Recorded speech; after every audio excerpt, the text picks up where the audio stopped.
धन्यवाद सभापती महोदय. खरं तर ही जी लक्षवेधी आहे ही सभापती महोदय इंटरनेट श्राप आहे की वरदान असा एक प्रश्न निर्माण करणारे आहे. खरं तर विरोधी पक्षांनी पण या लक्षवेधीमध्ये सहभागी व्हावं अशी माझी अपेक्षा आहे. कारण अतिशय संवेदनशील असा हा विषय समाजाचा आज उभा राहिलेला आहे. सभापती महोदय, पुणे जुलै 2024 15 वर्षाच्या लहान मुलाने आत्महत्या केली आणि सभापती महोदय सुसाईड नोट लिहिली. त्या सुसाईड नोट मध्ये लिहिलं काय तर लॉग आउट. सभापती महोदय, मुंबई आरे कॉलनी 2025 जून महिन्याच्या 14 वर्षाची लहान मुलगी आत्महत्या करते. कारण काय? आई वडील मोबाईलवर गेम खेळून देत नाही. संभाजीनगर मे 2023 एक युवक आत्महत्या करतो. त्याचं कारण काय? तर एका गेमिंग ऍपवर तो 3.5 लाख रुपये हरतो. सभापती महोदय, ही एक एडिक्शन जी आहे गेमिंगच्या संदर्भातली ही कुठेतरी थांबवली पाहिजे. याच्याबद्दल एक आळा घालण्यासाठी शासनाने IT कायद्याच्या अंतर्गत काही कडक कारवाई करणं हे अपेक्षित आहे.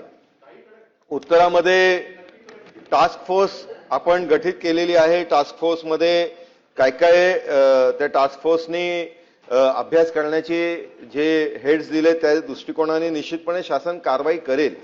पण सभापती महोदय, माझं पुढे जाऊन याच्यामध्ये मागणी अशी आहे की हे जे गेमिंग ऍप्स बनवतात हे गेमिंग ऍप्स बनवणारेच लोक खरं तर विकृत आहेत आणि या विकृत मानसिकतेला कुठेतरी आळा घालणं गरजेचं आहे.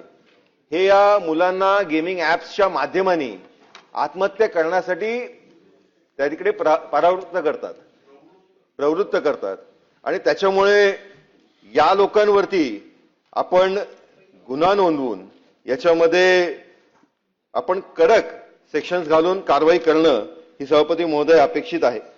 आणि त्याच्यामुळे नुसतं बॅन करून सभापती महोदय चालणार नाही. आपल्याला यांना बॅन केलं की हे काय करतात की दुसऱ्या कुठल्या तरी नावाखाली मग हाच गेमिंग ऍप आणतात. ब्लू व्हेलचं नाव होतं तर तो आता मग ब्लॅक व्हेल करतील, मग कुठलं तरी वेगळं नाव करतील. यांच्यावरती सभापती महोदय अबेटमेंट टू सुसाईड हा जो IPCचा सेक्शन 306 आणि आत्ताचा 108 BNS याच्या अंतर्गत आपण कारवाई करणार का? त्यांच्या या मुलांच्या या तरुणांच्या आयुष्याची सुवर्ण सकाळ होत असताना त्यांना मृत्यूचे काळेकुट्ट अंधार हे ओढावून घेण्यासाठी जो ते निर्णय घेत आहेत हे निर्णय घेण्यास हे गेमिंग प्लॅटफॉर्म्स भाग पाडतायत. गाझियाबादमध्येही आत्ताच 2024च्या याच वर्षी सुरुवातीला 3 बहिणींनी एकत्र आत्महत्या केली. का? तर ते कोरियन जो गेमिंग ऍप आहे त्या गेमिंग ऍपच्या याच्यामध्ये जाऊन त्याने एक टास्क दिली होती. त्या टास्क मध्ये हे लोक पुढे जाऊन तिन्ही बहिणींनी एकत्र उडी मारली. सभापती महोदय, त्या कुटुंबावर काय घडतं? आज अख्खं कुटुंब शोकाकुल परिस्थितीमध्ये असतं. समाज, त्यांच्या आजूबाजूला असणारे सगळे नातेवाईक हे अतिशय भयानक परिस्थितीमध्ये त्या तिकडे त्यांची मानसिकता तयार होते आणि त्याच्यामुळे या विषयाला अतिशय गंभीर पद्धतीमध्ये शासनाने निर्णय घेत असताना माझी स्पेसिफिक मागणी सभापती महोदय सभागृहाच्या माध्यमाने हीच आहे की हे जे गेमिंग ऍप बनवतात त्यांच्यावरती 108 जो नवीन BNS ऍक्ट आहे याच्या अंतर्गत आपण कारवाई करणार का? आणि याच्यामध्ये या सगळ्या याच्यामध्ये जी टास्क फोर्स आहे त्या टास्क फोर्सचा जो रिपोर्ट आहे तो रिपोर्ट आपण विहित कालावधीमध्ये असं म्हटलेलं आहे तर याला एक स्पेसिफिक पिरियड आपण या सभागृहामध्ये याच अधिवेशन काळामध्ये तो रिपोर्ट सादर करणार का? असे माझे 2 स्पेसिफिक प्रश्न आहेत सभापती महोदय. मंत्री महोदय.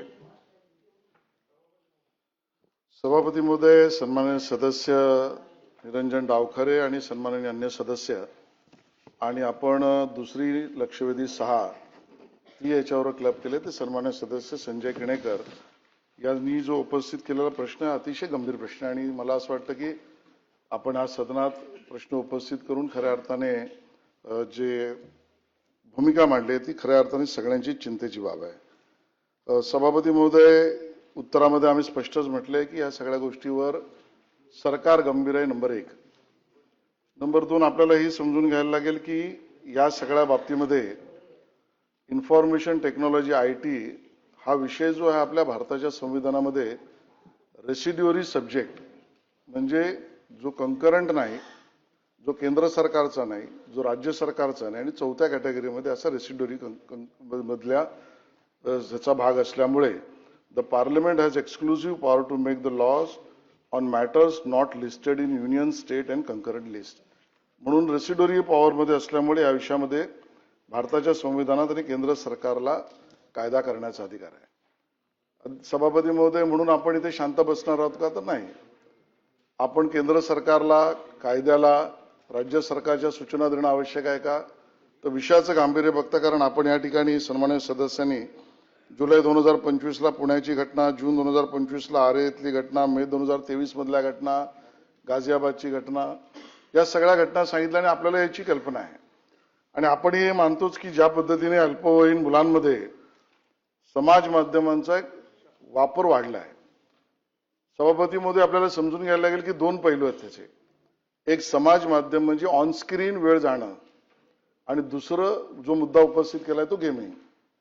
आणि या दोन्हीचा परिणाम जो दिसतो त्यामध्ये आपल्या सगळ्यांना लक्षात असं आलंय, खरं तर आपल्या काय केंद्रीय वित्त मंत्रालयाच्या आर्थिक सर्वेक्षण अहवालामध्येच लक्षात आलंय की या सगळ्यामुळे होणारे परिणाम हे लहान मुलांवर इतके भयंकर आहेत की ज्याचा एक पैलू म्हणजे जसं मानसिक त्यांचा आजार, एकाकीपणा, एका अर्थाने मानसिक विकलांग स्थितीपर्यंत जाण्याची सुरुवात, इतक्या सगळ्याबरोबर आपल्या आर्थिक सर्वेक्षण अहवालात ही म्हटलंय की यामुळे त्यांची प्रॉडक्टिव्हिटी, उत्पादकता, एकाग्रता याच्यावर परिणाम होऊन त्याचा भारतीय अर्थव्यवस्थेवर सुद्धा परिणाम होईल इथपर्यंतची याची पूर्ण व्याप्ती खरं तर वाढलेली आहे.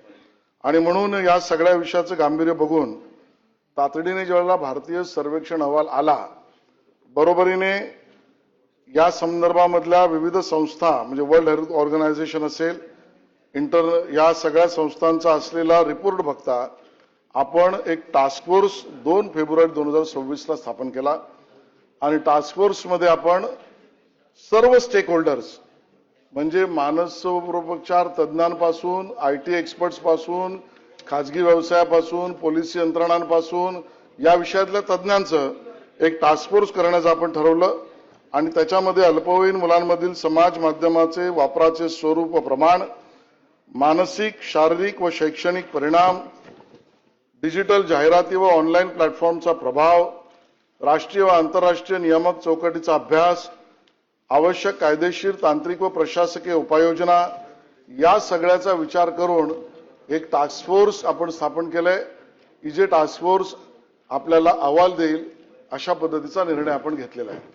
सन्माननीय सदस्यांनी प्रश्न उपस्थित केला की टास्क फोर्स 2 प्रश्न उपस्थित केले. टास्क फोर्स कालमर्यादा देणार का? सभापती महोदय, उत्तर होय असं आहे. पुढच्या अधिवेशनाच्या अगोदर टास्क फोर्स आपलं काम पूर्ण करेल. केंद्र सरकार, राज्य सरकार केंद्र सरकारशी त्या विषयात संपर्क करेल आणि कालमर्यादामध्ये पुढच्या अधिवेशनाच्या आधी पूर्ण कारवाई करेल. नंबर 1. नंबर 2, त्यांनी प्रश्न उपस्थित केला आणि सांगितलं की बाबा यातले जे गेमिंग ऍप आहेत त्या गेमिंग ऍप करणाऱ्यांची मानसिकता यावर त्यांनी प्रश्न उपस्थित केलाय. आणि त्या संदर्भामध्ये आपल्या BNSच्या कायद्यातल्या 108 खाली त्यांच्यावर अबेटमेंट टू सुसाईड करता येईल का? सभापती महोदय, असा प्रश्न उपस्थित केलाय. त्याचं उत्तर मी आता एवढंच देईन की याच्याबद्दल लॉ अँड ज्युडिशरीचं मत घेऊन पुढची कारवाई केली आहे.